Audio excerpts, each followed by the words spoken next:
Olá, você que me segue no Rodrigo Silva Arqueologia. Que bom estarmos de volta mais uma vez para falarmos sobre a Palavra de Deus. Mas, antes de entrar no assunto de hoje, fica aqui o meu convite. Se você não é inscrito no canal, se inscreva e faça parte da família Rodrigo Silva Arqueologia. E se gostar do vídeo, deixe o seu like, seu comentário e divulgue para os seus amigos, tá bem?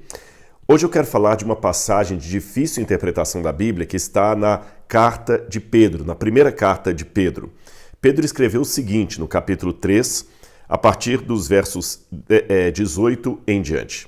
Está escrito assim: Pois também Cristo padeceu uma única vez pelos pecados, o justo pelos injustos, para conduzir vocês a Deus, morto, sim na carne, mas vivificado no Espírito. Aí continua a passagem, no verso 19. No qual também foi e pregou aos espíritos em prisão, os quais, noutro tempo, foram desobedientes quando Deus aguardava com paciência nos dias de Noé, enquanto se preparava a arca, na qual poucas pessoas, apenas 8, foram salvas através da água. Bom, olhando assim rapidamente o texto, dá-se a impressão que Jesus, em algum tempo do seu ministério, pregou a espíritos em prisão que talvez fossem pessoas desencarnadas, mortas. Aliás, isso até aparentemente é reforçado pelo que está escrito no capítulo 4, logo a seguir aqui, no capítulo 4, no versículo 6, que diz assim: Pois para este fim o evangelho foi pregado também a mortos, para que mesmo julgados na carne, segundo os homens, vivam em espírito, segundo Deus. 1 Pedro capítulo 4, versículo 6, tá bom? Bom, será que realmente Jesus pregou para mortos? Será que quem morre tem a chance de se arrepender depois de morto devido a uma pregação de Cristo? Será que foi assim ou foi apenas algo do passado?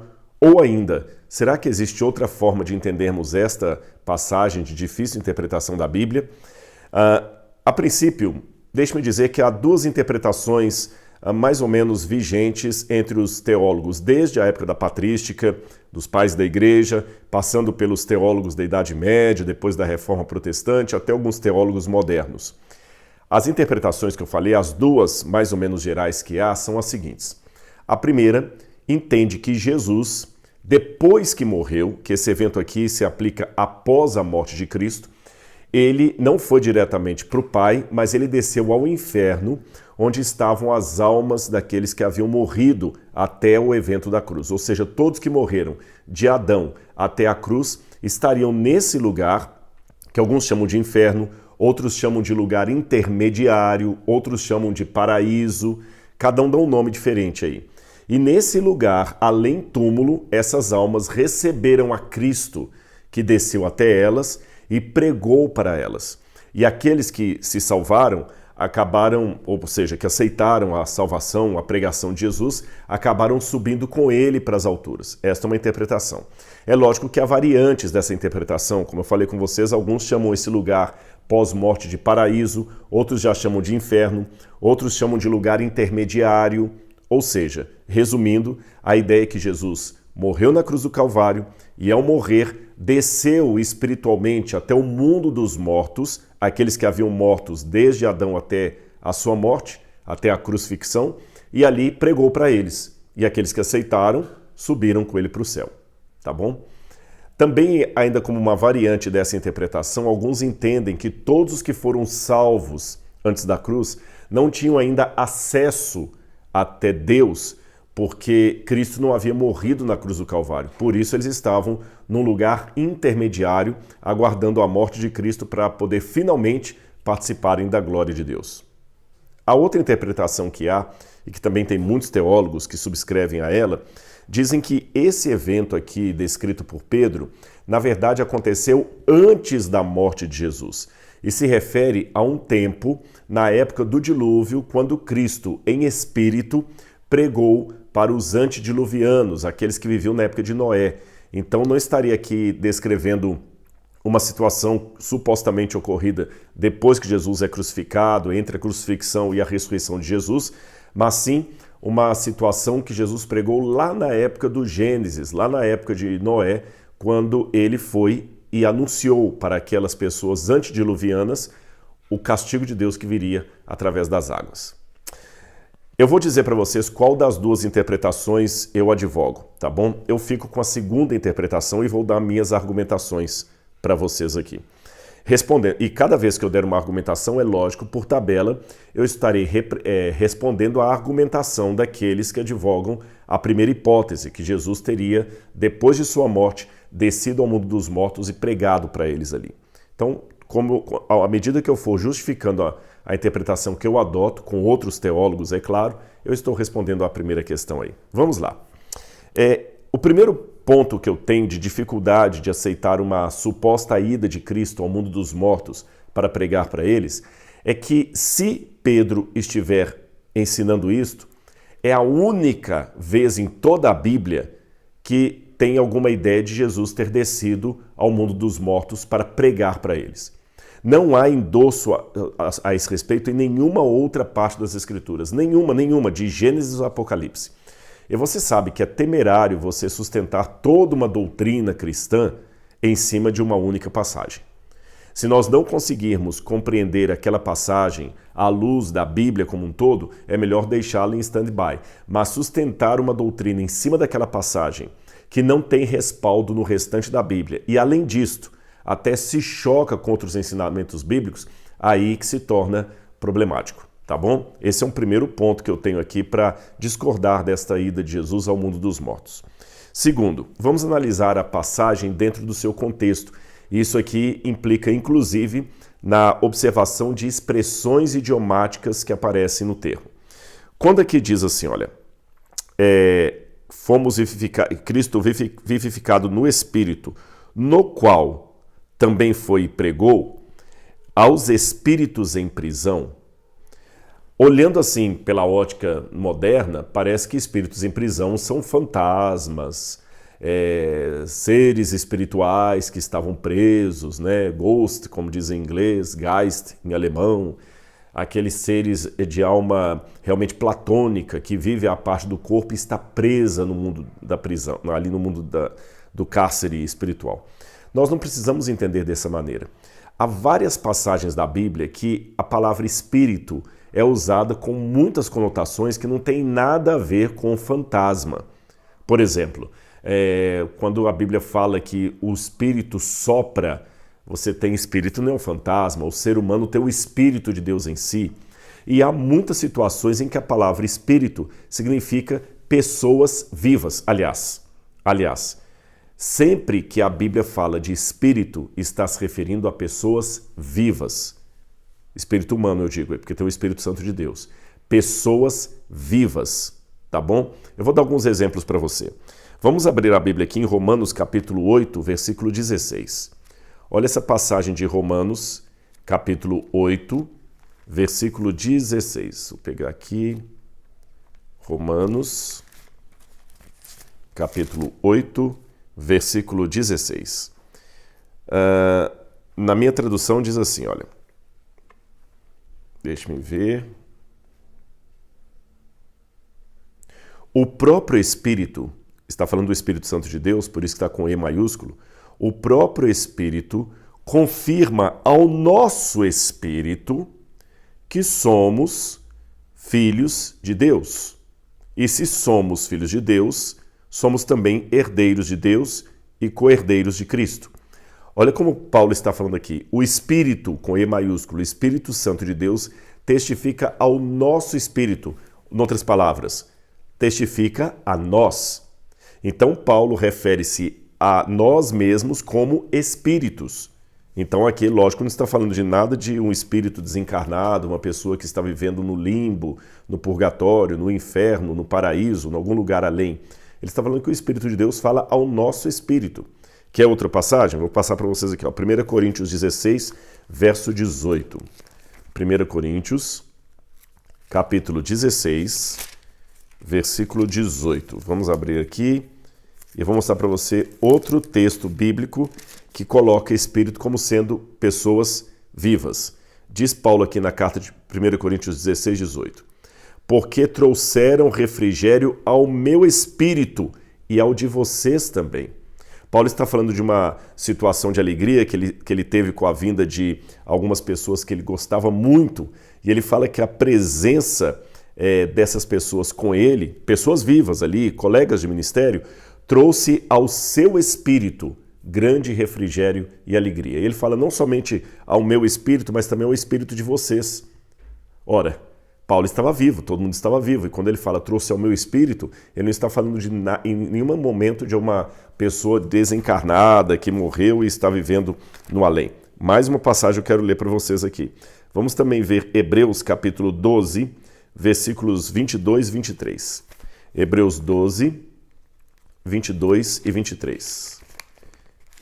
Isso aqui mais profundo. Hebreus 12, 22 e 23. Olha o que Paulo diz aqui. Acreditando que provavelmente foi Paulo o autor de Hebreus, né? Uma discussão a esse respeito aí. Diz assim, para falar da igreja de Deus. Pelo contrário, vocês chegaram ao Monte Sião e à cidade do Deus vivo, a Jerusalém celestial, e a milhares de anjos. Vocês chegam à assembleia festiva, à igreja dos primogênitos arrolados nos céus. Vocês chegaram a Deus, o juiz de todos, e aos espíritos dos justos aperfeiçoados. Veja, Paulo está falando não de entidades vivendo numa realidade extracorpórea, ele está falando da igreja de Cristo. E ele fala que pela fé, essa igreja de Cristo chega ao Deus vivo, ao primogênitos, àqueles que estão com o nome arrolados ao céu, aos espíritos dos justos aperfeiçoados. E Paulo está falando aqui da igreja. Vamos também a mais uma passagem aqui, Gálatas, capítulo 6, verso 18. Gálatas, capítulo 6, versículo 18. Está aqui, olha. Gálatas, capítulo 6, versículo 18. A graça de nosso Senhor Jesus Cristo esteja com o espírito de vocês, irmãos. Amém. E para terminar, mais uma passagem. 1 João 4, verso 1. 1 João 4, versículo 1. 1 João 4, versículo 1. Amados, não deem crédito a qualquer espírito, mas provem os espíritos para ver se procedem de Deus, porque muitos falsos profetas têm saído mundo afora. E ele continua falando, né? Nisto vocês reconhecem o Espírito de Deus. Todo espírito que confessa que Jesus veio em carne é de Deus. E quando João está falando aqui, todo espírito que confessa que Cristo veio em carne, testem os espíritos, ele está falando de mestres, falsos profetas ou verdadeiros profetas, verdadeiros mestres que estavam disputando espaço na igreja cristã naquela época. Ele não estava falando de pessoas desencarnadas. Ele fala, qualquer professor, qualquer mestre que vier ensinar para vocês, testem o espírito dele, porque muitos espíritos, e ele está falando de pessoas. Então, quando nós temos essa passagem de Pedro falando que Cristo pregou a espíritos em prisão, eu não preciso necessariamente imaginar almas desencarnadas por aí, porque há muitas passagens da Bíblia, eu li apenas algumas delas, em que a expressão espírito se refere a pessoas plenamente vivas como eu e você. Se eu estivesse falando aqui em linguagem bíblica ou com as expressões idiomáticas típicas do tempo da Bíblia, eu poderia começar esse vídeo falando assim: olá a todos os espíritos que me ouvem. E eu não estaria falando de nenhuma sessão mediúnica. Espíritos que me ouvem, estou falando de vocês. E eu falaria também assim, se você gostar desse vídeo, deixe o seu like, isso alegra o meu espírito.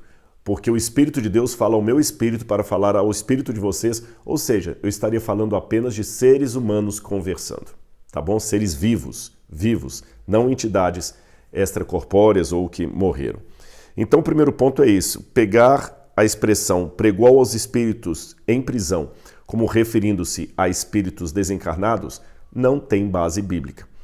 Um outro problema que eu enfrento disso aqui, não ter base bíblica, é que quando a Bíblia fala, por exemplo, Cristo teria que pregar a aquelas pessoas, ela faz simplesmente referência à pregação de Cristo como sendo aquele que pregou às pessoas que estavam aprisionadas no pecado, aqueles que deveriam ser libertos do cativeiro espiritual, mas novamente pessoas vivas. Quer um exemplo? Vamos ler aqui Lucas capítulo 4, verso 18. Lucas 4, verso 18. Olha como Cristo, fazendo uma citação de Isaías, descreve o seu próprio ministério. Lucas 4, 18 diz assim: O Espírito do Senhor está sobre mim, porque Ele me ungiu para evangelizar os pobres, enviou-me para proclamar libertação aos cativos, isto é, aos que estavam presos, e restauração da vista aos cegos, para pôr em liberdade os oprimidos.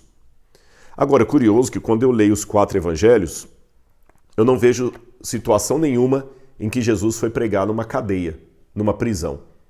Pelo contrário, eu vejo até um episódio em que João Batista estava preso e Jesus não foi vê-lo. Os discípulos de João Batista que vieram conversar com Jesus. Jesus não foi ao cárcere pregar para João Batista. E eu não tenho nenhuma passagem do Novo Testamento descrevendo Cristo indo às prisões e pregando para os presos. Não há isso. De modo que eu posso entender que essa expressão libertar os cativos, os oprimidos que estão cativos, refere-se aos cativos do pecado. Quer um exemplo mais? Vamos abrir a Bíblia também em Lucas capítulo 13, versículo 16. Lucas capítulo 13, esse texto para mim é mais claro ainda. Lucas capítulo 13, versículo 16. Vamos ver o que diz aqui a palavra de Deus. Lucas 13,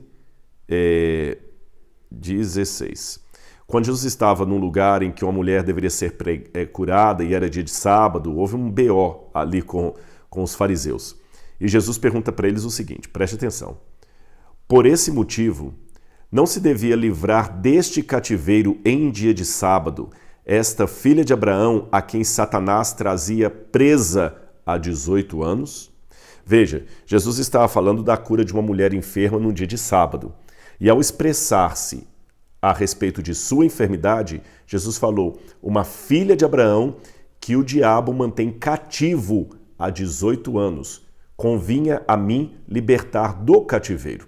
Então você vê que o cativeiro aqui não significa necessariamente a alma presa no mundo extracorpóreo. Jesus pregou para pessoas que, se fossem curadas de uma doença ou livradas do pecado, do reino das trevas, eram chamadas de cativos que foram libertos. Ou, traduzindo para a nossa realidade, quando Cristo me encontrou, eu também fui liberto do pecado. Eu fui liberto da condenação. E olha que eu, pelas leis humanas, graças a Deus, até o dia de hoje, nunca fui processado, nem estive preso.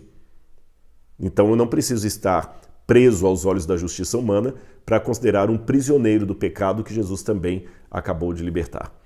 Deixa eu ver se tem mais uma passagem aqui. Efésios 4, verso 8. Também gostaria de ler esse texto. Efésios, capítulo 4, versículo 8.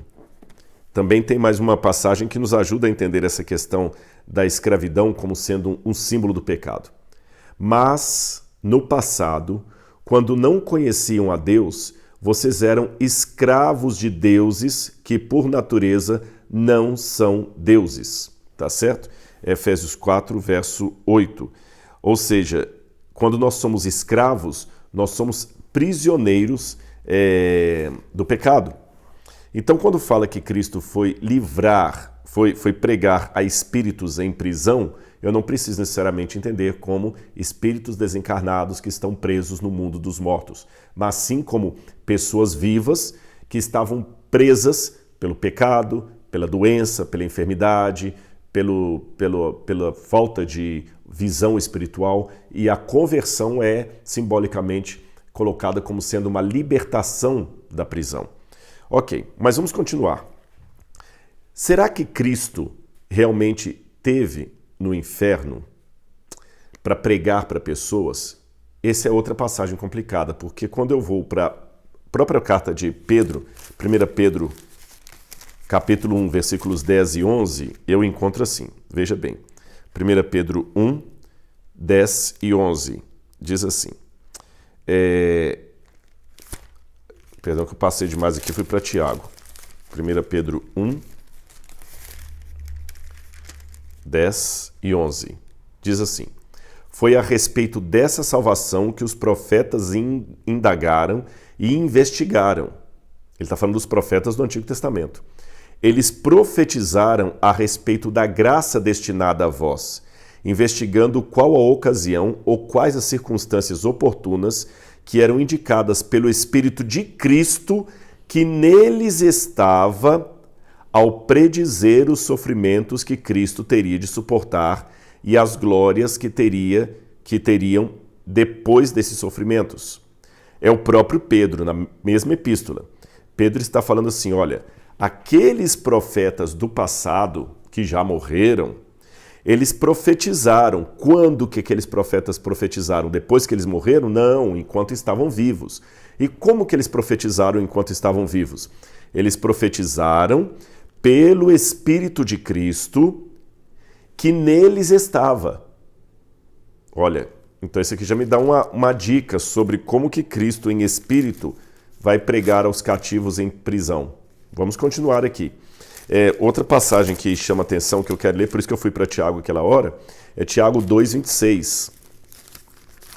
Tiago 2:26. Diz assim, olha. Tiago 2:26. Porque assim como o corpo sem espírito é morto, assim também a fé sem obras é morta. Então, peraí. Se o corpo sem espírito é morto, não tem o que fazer, como que Cristo sem o corpo poderia pregar em espírito? Não faz sentido. Não somente não faz sentido para ele, como não faz sentido para os outros. Porque alguém pode dizer, mediante esse meu argumento, mas espera aí, Rodrigo, quando você fala que o corpo sem espírito não está morto, citando Tiago, você está falando do corpo de seres humanos normais. Mas Jesus era Deus. Sim, ele era Deus. Mas quando ele se encarnou, ele morreu como um ser humano e ao ressuscitar, ele ressuscitou do mesmo modo como que nós que morrermos vamos ressuscitar antes da volta de Jesus. Ele só ressuscitou antes. Tanto é que depois que ele ressuscita, ele aparece para os discípulos, ele mostra as marcas da crucifixão, ele come com eles, ele continua humano. Além disso, o segundo argumento que eu posso dar nesse sentido é que, ainda que você quisesse trabalhar com uma morte de Jesus diferenciada, onde o espírito dele pudesse sobreviver ao corpo, ele iria pregar para quem? Porque os outros seres humanos cairiam na lei colocada aqui por Tiago, capítulo 2:26. O corpo sem espírito é morto. Então não tem como o espírito sobreviver depois disso. Ainda não está satisfeito? Então vou mostrar outra passagem para você. Vamos a Eclesiastes capítulo 9, versículos 5 e 6. Eclesiastes lá no Antigo Testamento, capítulo 9, versículos 5 e 6. Só um minutinho aqui. Eclesiastes 9, 5 e 6. Na minha tradução diz assim, prestem atenção, Eclesiastes 9, porque os vivos sabem que hão de morrer, mas os mortos não sabem nada, e nem têm recompensa a receber, porque a memória deles jaz no esquecimento. Amor, ódio e inveja, para eles não existem mais. Eles estão afastados para sempre de tudo que se faz debaixo do sol. Então Eclesiastes deixa bem claro que os mortos não têm conhecimento. Como é que, se eles não têm a noção mais de amor, de ódio, de inveja, etc., como é que eles podem ter discernimento cognitivo para entender uma suposta pregação que lhes é passada depois que morreram, a fim de que possam ser libertos do cativeiro? Outra passagem que eu quero ler com vocês, Isaías capítulo 38, versos 18 e 19. Isaías capítulo 38, versos 18 e 19. Isaías diz assim: a sepultura não pode te louvar, está falando a Deus. A sepultura não pode te louvar, nem a morte glorificar-te. Os que descem à cova não esperam em tua fidelidade. Opa! Como é que aqueles mortos de Adão até a cruz poderiam estar num lugar intermediário, aguardando a morte de Cristo para então irem para a glória? Isaías deixa bem claro que os mortos não esperam em tua fidelidade. Continua dizendo, os vivos, somente os vivos, esses te louvam, como hoje estou fazendo. Somente os vivos louvam a Deus. Então, como é que poderia Jesus descer a um mundo de almas mortas que teriam conhecimento, capacidade de amor e ódio, porque alguns aceitam a pregação de Cristo, outros não, ou mesmo que, com base na decisão prévia em vida, estão agora ali esperando na fidelidade de Deus, sendo que Isaías fala que os mortos não esperam. E outra diz que somente os vivos louvam a Deus. Então, como é que aqui posso imaginar pessoas depois da morte glorificando a Cristo, porque supostamente ele pregou para eles? Então, como é que eu entendo essa passagem? A continuação do texto me dá a luz, porque diz assim, olha, no qual também foi e pregou aos espíritos em prisão, os quais, noutro tempo, foram desobedientes, quando Deus aguardava com paciência nos dias de Noé, enquanto se preparava a arca para a qual poucas pessoas, apenas 8, foram salvas através da água. Para mim aqui, Pedro está falando que Cristo pregou para os antediluvianos. De que maneira que Cristo pregou para os antediluvianos? Através de Noé. Porque assim como aquela passagem que eu li de Paulo, que os profetas do Antigo Testamento anunciaram o que iria acontecer hoje porque o Espírito de Cristo estava neles, lembra essa passagem? Da mesma maneira, Noé pregou aos antediluvianos porque o Espírito de Cristo estava em Noé. Desta forma, é correto dizer que Cristo pregou àquelas pessoas que viveram antes do dilúvio e que são chamados de presos espirituais, porque espiritualmente eu sou um prisioneiro quando eu não aceito a Cristo ainda ou quando eu estou nas garras do pecado. Tá bem? Também expliquei que em diversas passagens da Bíblia, espíritos significam pessoas vivas e não mortos, que estão definitivamente mortos. Eu quero ler mais uma passagem para vocês aqui, Efésios 2,19. Efésios, capítulo 2, versículo 19. Gálatas, Efésios 2, 19. Diz assim, olha, Efésios 2, 17, 18, 19. Assim vocês não são mais estrangeiros e peregrinos, mas concidadãos dos santos e membros da família de Deus. Deixa eu ver aqui, tinha mais um texto, 2 verso 1, perdão. Aqui, olha, fala assim, ó. Ele, está falando de Cristo, lhes deu vida quando vocês estavam mortos em suas transgressões e pecados. Percebeu essa passagem?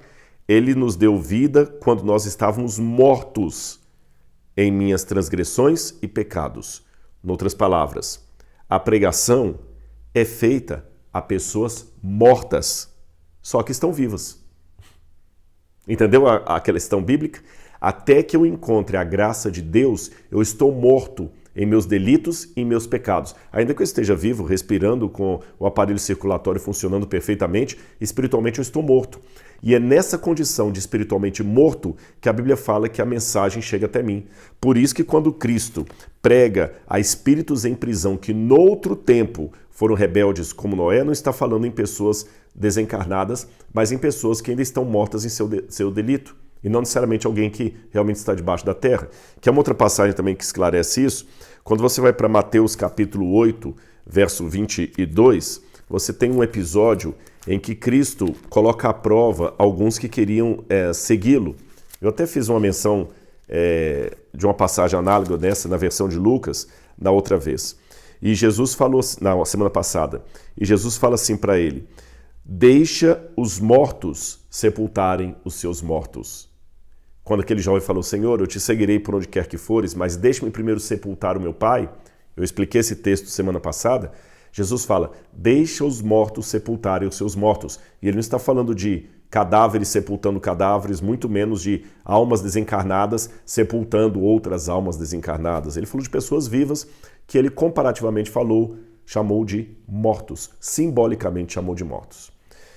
Resumindo então, por causa dessas passagens que eu acabei de ler, a única forma que eu tenho de harmonizar coerentemente a difícil passagem de Pedro com o restante do ensino escriturístico seria entender o seguinte: quando Cristo, através de Noé, pregou aos espíritos vivos de pessoas que estavam mortas em seus pecados acerca do dilúvio vindouro, ele estava anunciando para eles a salvação. E Pedro usa isso aqui para falar justamente como devem se portar aqueles que hoje sofrem por seguirem a Jesus. Pedro fala com eles assim: por favor, não tenham medo da ameaça, não fiquem angustiados, pelo contrário, santifiquem a Deus, saiba que através de vocês Cristo está pregando para todas essas pessoas. Assim como eles rejeitaram a Cristo, pode ser que rejeitem vocês também, mas não se aflijam. Eu sei que vocês pregam e às vezes muitas pessoas não aceitam a mensagem, mas não se angustiem, deixem o resultado com Deus. Aliás, foi assim que aconteceu no passado, quando através de Noé, Cristo pregou para aquelas pessoas que estavam presas, mortas em seus pecados. E eles não aceitaram também a pregação, até que veio o dilúvio e os levou. Por isso que, continua dizendo, o evangelho foi anunciado e pregado também a mortos. Por que isso? Porque no dia do juízo, é interessante que o texto continua dizendo aqui, Deus vai julgar os vivos e os mortos. Mas raciocine comigo. De acordo com a Bíblia, os mortos vão ressuscitar depois do milênio para receber o juízo de Deus. Então eles estarão vivos, porque vão ressuscitar. Apocalipse capítulo 20. Se os mortos vão ressuscitar para receber o juízo, e se os vivos, ou seja, os salvos, também estarão vivos porque já ressuscitaram, então não haverá nenhum morto no dia do juízo final.